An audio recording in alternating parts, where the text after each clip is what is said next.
उत्तर प्रदेश के प्रयागराज में सनातन के सबसे बड़े आयोजन महाकुंभ मेला में देश विदेश के भक्तों का हुजूम उमड़ रहा है, तो वहीं इसके जरिए राजनीतिक दांवपेच भी चले जा रहे हैं। महाकुंभ को लेकर सपा और भाजपा में जुबानी जंग जारी है। ऐसे में राजनीतिक गतिविधियां तेज हो गई हैं। महाकुंभ में राजनीतिक दलों के कार्यकर्ता भी सक्रिय है। भारतीय जनता पार्टी ने महाकुंभ के दौरान सफाई कर्मचारियों के बीच संविधान की प्रतियां वितरित की, उन्हें माला पहनाकर सम्मानित किया। ये कदम समाजवादी पार्टी की ओर से महाकुंभ में स्वर्गीय मुलायम सिंह यादव की मूर्ति लगाए जाने के बाद उठाया गया। बीजेपी नेताओं ने कहा कि यह अभियान संविधान के 75 साल पूरे होने का जश्न मनाने और एकता की भावना को मजबूत करने के लिए है। हम उन लोगों को सम्मानित करने आए हैं जिन्हें गैर बीजेपी दलों ने सिर्फ वोट बैंक के रूप में इस्तेमाल किया।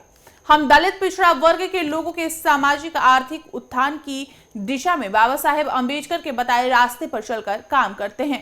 बीजेपी संविधान गौरव अभियान के तहत दलितों और समाज के वंचित वर्गों को सम्मानित कर रहे हैं।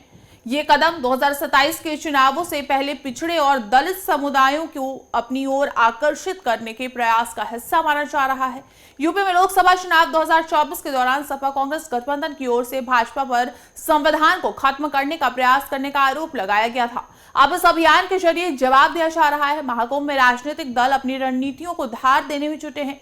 कांग्रेस ने 27 जनवरी को जय बापू, जय भीम, जय संविधान रैली की घोषणा की है। बहुजन समाज पार्टी की प्रमुख मायावती ने अंबेडकर के अपमान का आरोप लगाते हुए बीजेपी पर निशाना साधा। वहीं भाजपा दलित पिछड़ों में अपनी पैठ बढ़ाती दिख रही है। इससे पहले साल 2019 के कुंभ में उत्तर प्रदेश के मुख्यमंत्री योगी आदित्यनाथ ने सफाई कर्मचारियों के बच्चों के लिए स्कूल शुरू किए थे।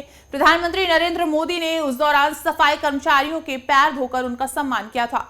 इस साल महाकुंभ में प्रधानमंत्री ने निषाद राज पार्क में भगवान राम और निषाद राज की प्रतिमा का अनावरण किया, जो निषाद समुदाय के राजनीतिक महत्व को रेखांकित करता है। इसके अलावा आरएसएस के एक वरिष्ठ नेता ने कहा कि महाकुंभ जातिगत सौहार्द का शानदार उदाहरण है। यहाँ सभी मतभेद दूर हो जाते हैं। महाकुंभ में ना कोई छोटा है ना कोई बड़ा, ऊंच नीच का यहाँ कोई भेद नहीं दिखता है। हालांकि विपक्ष ने इसे जातिगत राजनीति का हिस्सा बताया है। राजनीतिक जानकारों का कहना है कि महाकुंभ के जरिए बीजेपी जनता का रुख समझने का प्रयास कर रही है। दरअसल यूपी की राजनीति दलित वोट बैंक एक बड़ा फैक्टर है, जिस पर सभी दलों की निगाहें लगी है। मायावती के कमजोर होने के बाद दूसरे दल इस वोट बैंक में सेंध लगाने के लिए हाथ पैर मार रहे हैं। साल 2024 के लोकसभा चुनाव में दलित वोट बैंक का एक बड़ा हिस्सा इंडिया गठबंधन को मिला था, जिससे बीजेपी को बड़ा झटका लगा। अब बीजेपी इस खास अभियान के जरिए दलितों में अपनी पकड़ बनाने में जुटी है। 2027 के यूपी चुनाव में योगी सरकार की हैट्रिक लगाने के लिए इस वोट बैंक को अपने पाले मिलाना जरूरी होगा।